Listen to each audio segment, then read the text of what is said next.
Hey Justin, how the heck are you? It's Friday. It's Friday morning. We're going even earlier. We got our coffees. We're ready to roll.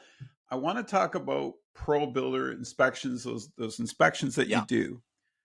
But I want you to tell me, let's get down to it today, the nitty-gritty. Let's get down to those disastrous stories that you walk into in somebody's home and you're like, yeah, you can't put duct tape there. You can't put 26 screws right there. Like, talk to me about the nightmares and why it's so important that people, take your advice and get the situation rectified, right? Yeah. Good morning, David. No, it's we are a bit earlier. Because the sun is coming up at a decent hour now, so I need to get out of the house a lot earlier.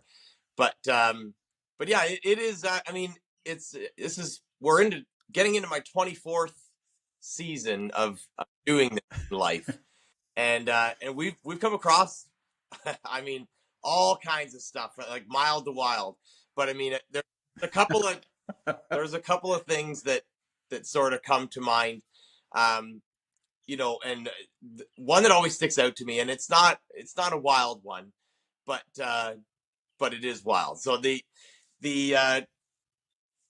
if I had a homeowner that was again trying to do his own little fix up for sale, and he was advised by actually the realtor that I use, um, to get us in and patch walls, and it was basically a patch and paint. That's what it was. I mean, the house was, it was only ever going to be as good as it was, but I mean, let's close up the holes and whatnot. So I gave him a quote on the patch and paint. I mean, I think it was for $2,000, something like that. I mean, it was nothing major. We had to patch about 13, 14 holes. A couple of them were decent size, and uh, and then repaint. So the homeowner decides, this is an older fellow, and he decides, you know what, I'm going to do the patching. Maybe you guys can come and do the paint. I said, all right.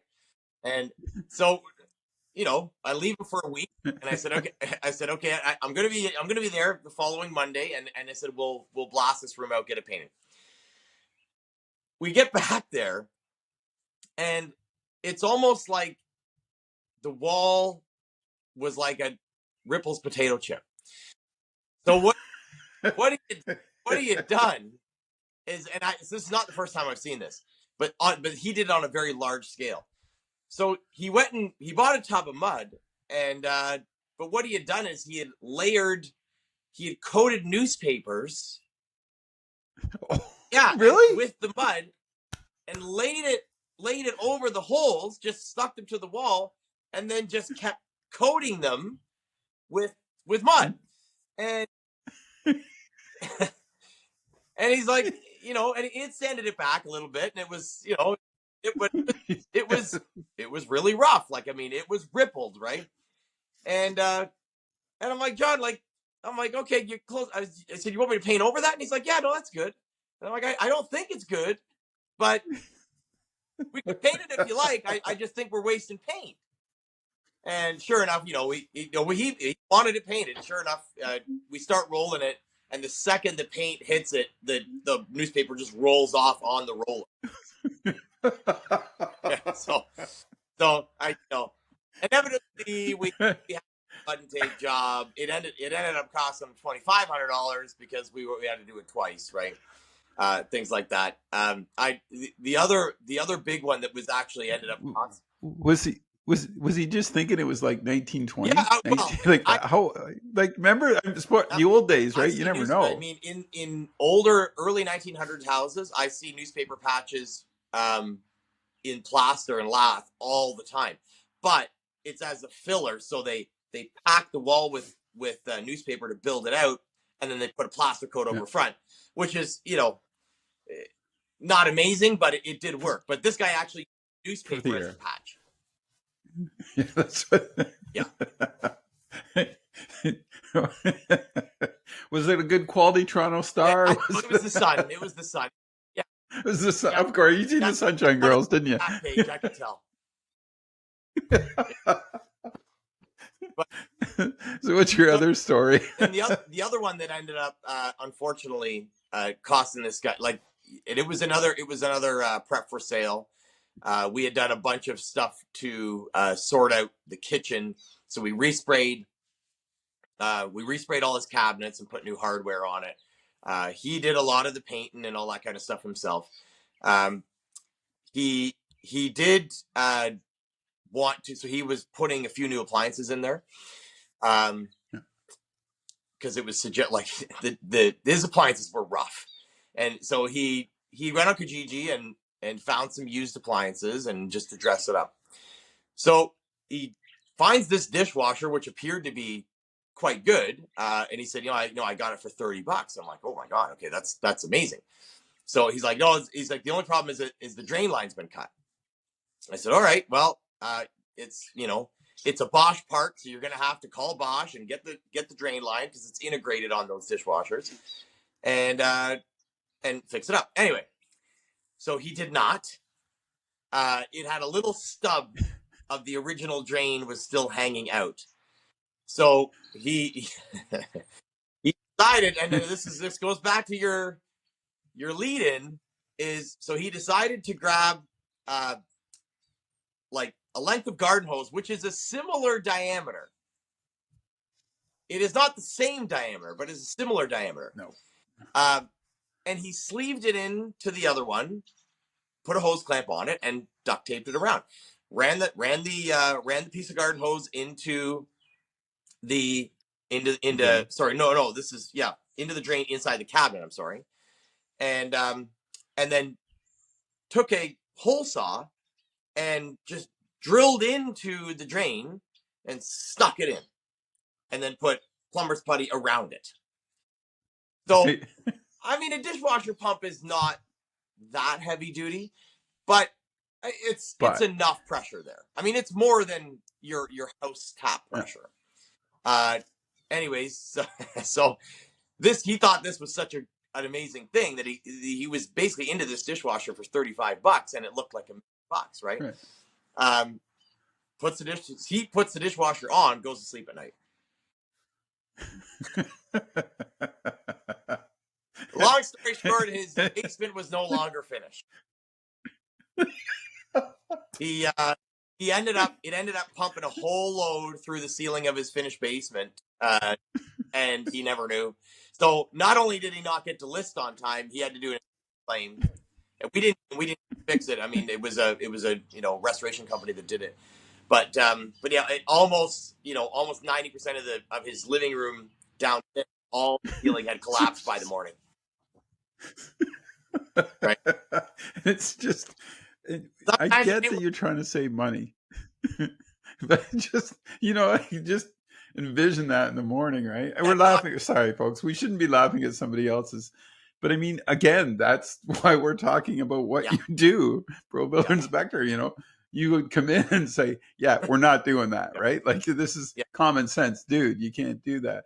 But that gives you an idea. Those two little stories give you an idea of how important it is to do it right the first time. And don't, like you said, both these things would have worked, in some world, but for what both these folks were trying to achieve, I mean, it really, they were only into a couple $100 difference for what they attempted on their own, and they ended up spending 3-4 times, and that's the whole point of having somebody come in and look. It might cost you 30, 40, 50, even $200 to get these things inspected if it was like larger structural items or whatnot. But I mean, the end game money that comes back to you or save is well worth it, right? And I know there's some aspects of that, like you said, when you go in to inspect, there's some things that you just won't see that are hidden in walls that But like you said, usually with your 24 years experience, you're going to have an idea, like when the house was built, what's in there, how old that piping is, what the quality of water is like. So you have these indicators that are already there, so that your crew or you can make a call and say, well, this is something that might be a concern to you, right? And I think that, like, especially when you're reselling, you gotta. It's got to be up to snuff. You don't want somebody coming back on you down the road because you freaking used a garden hose on your dishwasher. Even I would know that. Well, even I would go, yeah, this isn't going to work for me. I think they know. It's just, like, hey, in a pinch, I've used a garden hose for a lot of stuff, but but I've even patched up rad lines in my old Civic with the garden hose. Yeah. Right. I mean, if you got to get home, you got to get home. But I mean, it's not something that you for certainly I wouldn't be going to sleep with the dishwasher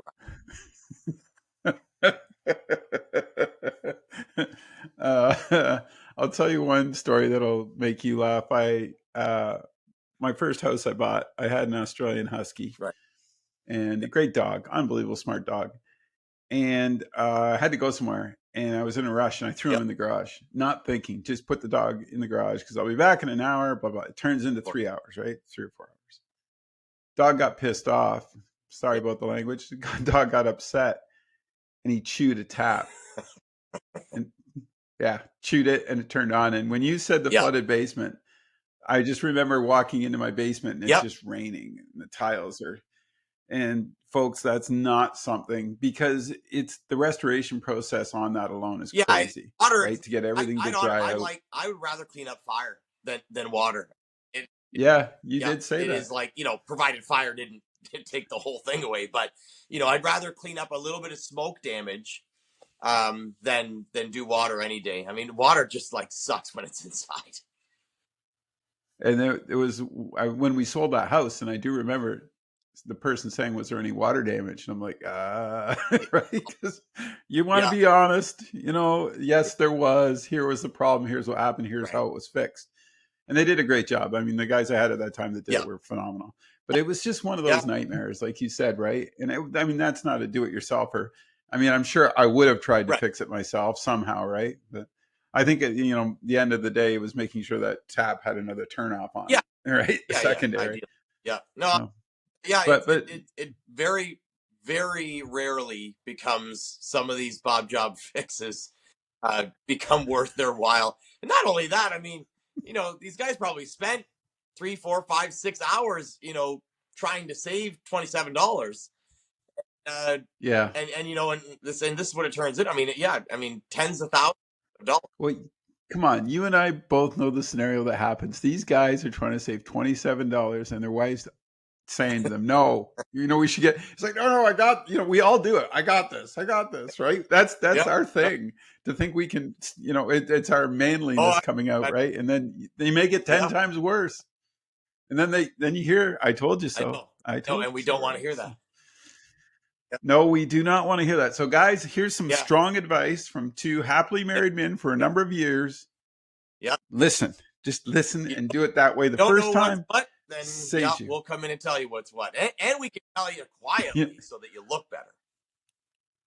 Yeah. So, give me some quick information. I know you got to get to work on ProBuilder. Like, they can go to your website. You got a great website. Check it out. Understand what you can come in and do, right? Because let's say, like you said, somebody's going to get ready to sell, renovations. You need to understand what walls you can move. Give us a quick overview. So just very quickly, it's probuilderinspection.ca and or probuilderinspection.com. Either the one of them go to the same place. What we do is these are not home inspections.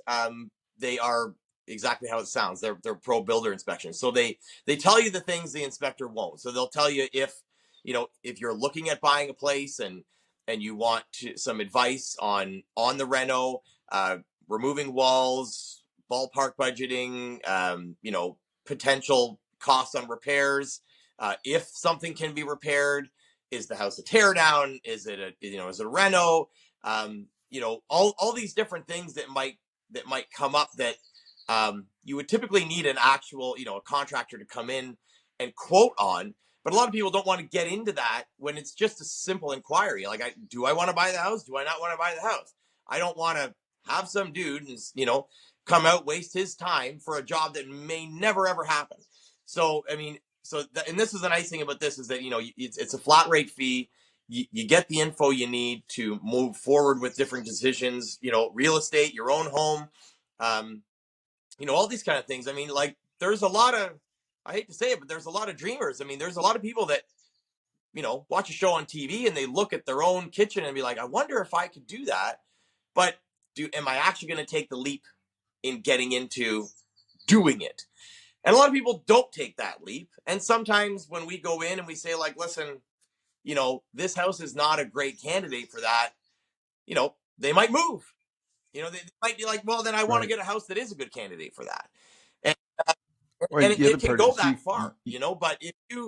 you don't do the due diligence on some of that stuff, and some people, you know, I've got other horror stories, you know, that we don't have time for today, where, you know, people, oh yeah, that would look great with no wall there. Take the damn wall out, and it was a load bearing one, and build a Bearing whole wall. kitchen Yeah. underneath it, and then, you know, very quickly, I had one in Simcoe that I actually, it was, you know, they had taken out the wall themselves to put this fantastic kitchen in, which was contracted separately. And 3 months later, the lady phoned a friend of mine that phoned me, that because she was, you know, basically beside, you know, crying. And that her ceiling was smiling at her, you know, over 4.5 inches after a big rainstorm. And it was, and so I booted it down there, and I went in the attic. I'm like, you took out the main one in the house, the main, like you took out the main beam. Yeah. And I Support. said, Yeah. this is going to come in on you, and it's going to ruin every part of your kitchen. I said, you can't be in there. Sure enough. And, you know, when I looked a bit further, is that the actual, I mean, this was a 1928 house. The rafters had started to break, right? Like it was not like they were bowing. It started. They were I'm like, breaking. you got to get Wow. out of here, Mrs. Like this is coming down. So, you know, temporary shoring, all the rest of that, and unfortunately, she got into a real bad situation because the insurance is like, no way. You know, Yeah. yep. You took it So out. she ended up selling it. She's moved out. She sold it as an as is house. She took a hit of $130,000 off her purchase price. And you know, that's something you and I, we got to do a show on, because the insurance factor Oh in yeah, all this stuff, right? It yeah, can get crazy. And that's another reason to have you come in beforehand and just take a look at these situations. Because, and when you said about the other kitchen too, one thing I wanted to bring up is, maybe this is their dream kitchen, but you have enough experience to go, have you yeah, considered yeah, this? Right. And I think a lot of people get locked in one way. And then when you show them that there's an alternative to get close to what they want, then they're like more receptive. And if it saves right. them a bit more money, right? Everybody Yeah, wants oh to yeah, save, like you yeah, said, the $27, right? It's, you know, you got to make that decision on your home. It's, I always, and it takes a while. I get that for guys to understand. It's an yeah, investment, guys. You know what I mean? Don't yeah, cut corners on it. Keep it as solid as yeah. you can, right? It's like a marriage. Keep it as solid as you can. Every time I cut corners in mine, I get in trouble. Well, there you go. Don't forget those birthdays or Yeah, yeah. anniversaries or no. But I mean, that's, I mean, we're just having fun, No, folks. We're not, you know, we're both, like I said earlier, we're both happily married. But I mean, it's just kind of those things to, you listen to your partner too, yeah, because that's another perception that, you know, it's a 50-50, and, but you want to make those right decisions, especially when you're getting ready to sell it or do a renovation. Like, give Justin a call. He'll tell you an interesting story behind some other scenario, and then you I can got them work all. through it. You Yeah, and your you wife. try to It's hit me with any of them. I probably got a rebuttal story of some nightmare that we found, right? But not just a building inspect, not sorry, a home I, pro builder inspections. Not just that, a therapist as well, yeah, folks. and a little bit of advice: do not send your wife virtual flowers. It's not the same thing. Okay, because you're This, so busy and you don't have time to go to the florist. They don't take it the same way. they No, don't take it the same way. It, I know you, so you went, hey, it's the thought that exactly. counts. That was what I was running off of. It didn't work. So anyway, and that's why he has a bunkie in his backyard, folks. No, I'm Yeah, teasing. All right, look, a lot of fun. I gotta let you go to work, but again, I just, you know, that information is so critical, and thanks for doing this and having some fun with it, because, you know, I think every guy knows internally we've did those cut the corner jobs that we shouldn't have. So this is just a nice reminder to let us know that you're saying, hey, dude, clean it up, do it right, get me in there. All right.